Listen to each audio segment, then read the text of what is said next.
Most financial advice only works for about 12 months. After that, it doesn't fail loudly. It quietly stops working. And most people don't notice until something breaks. You did everything right. You followed the plan. You cut unnecessary spending. You got organized. Maybe for the first time, you felt ahead. Then, a year later, your numbers feel tighter. Decisions feel heavier. And somehow, you're working just as hard. But it feels like you're getting less out of it. So what changed? If the plan was right, why doesn't it still work? My name is Max, and I spend way too much time thinking about why financial systems that look solid at the beginning slowly lose their strength over time. Here's the mistake most people make. They think this is a discipline problem, that they slipped, got comfortable, stopped trying. It's not. It's a design problem. Most financial advice breaks after year one because of these four structural forces: static assumptions, rules that expire, invisible cost expansion, and split decision-making. Most plans are built like a snapshot. Your income, your expenses, your life at one moment. Everything looks stable. But your life doesn't stay still. According to the U.S. Bureau of Labor Statistics, the average person changes jobs around 12 times. Income shifts. Bonuses change. Opportunities come and go. And here's the part people underestimate. Even small changes break alignment. If your income drops 10% and your expenses rise 10%, that's not a small shift. That's a complete change in structure. A system that once had margin now has none. You build a plan around $120,000 income, $6,000 in monthly expenses. Everything works.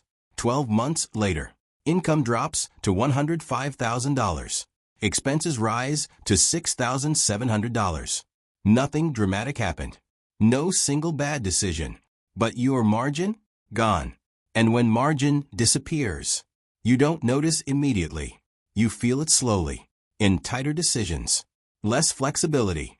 More second-guessing. Here's what most people don't realize. A lot of financial advice is built on rules that quietly expire. Save 3 to 6 months. Stay under this percentage. Max this first. These rules only work if the environment stays stable. But inflation between 2020 and 2024 increased over 20%. So let's walk it through. You saved $30,000 at $5,000 per month. That gives you 6 months. Now your expenses are $6,200. That same $30,000 doesn't even cover 5 months anymore. The rule didn't fail. It just degraded. And this is where things start to compound. Because most breakdowns don't come from big mistakes. They come from quiet upgrades. Better food. More convenience. A few extra subscriptions. A slightly better place to live. Individually, each decision feels reasonable. But collectively, they reshape your system. According to the Federal Reserve, spending tends to rise with income, even when people intend to keep it stable. So what does that look like? Year 1, $3,000 baseline spending. Year 2, $3,650. Over a 20% increase. Without a single obvious mistake. Now here's where it really starts to matter. Year 1, you feel in control. Year 2, you feel slightly tighter. You adjust a little. Delay a few decisions. Tell yourself you'll fix it later. Year 3, now you're operating with no margin. Every unexpected expense forces a trade-off. Every decision carries weight. You stop optimizing and start reacting. Year 4, you start avoiding decisions because every decision feels expensive. Year 5, this is where it spills over. Stress increases. Mental load builds. You're thinking about money more often, but making fewer confident decisions. And it doesn't stay contained.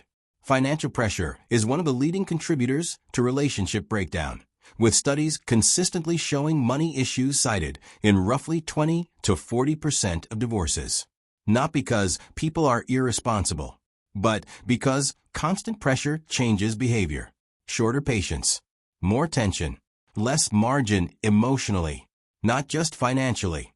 And here's the part almost no one talks about.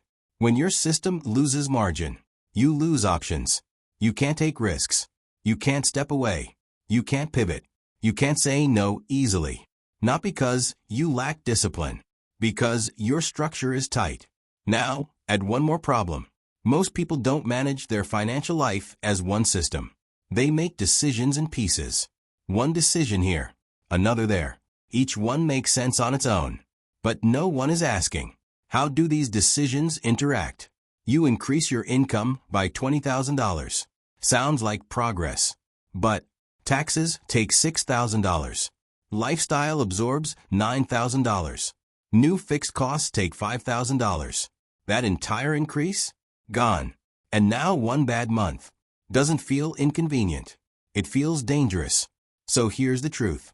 Financial advice doesn't break because it's wrong. It breaks because it was never designed to adapt. It assumes stability. But real life moves. So what do you actually do? First, replace one-time plans with review cycles. If you're not reviewing every 90 days, you're using outdated numbers.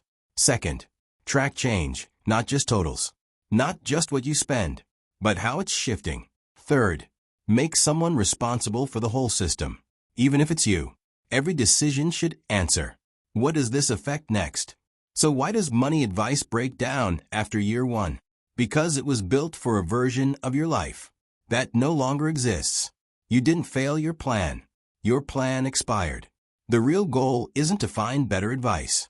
It's to build something that adjusts as your life changes. Thanks for watching. If you're someone who feels like your financial plan made sense at first, but doesn't hold up anymore, make sure to hit the subscribe button, give this video a thumbs up, and watch my other videos.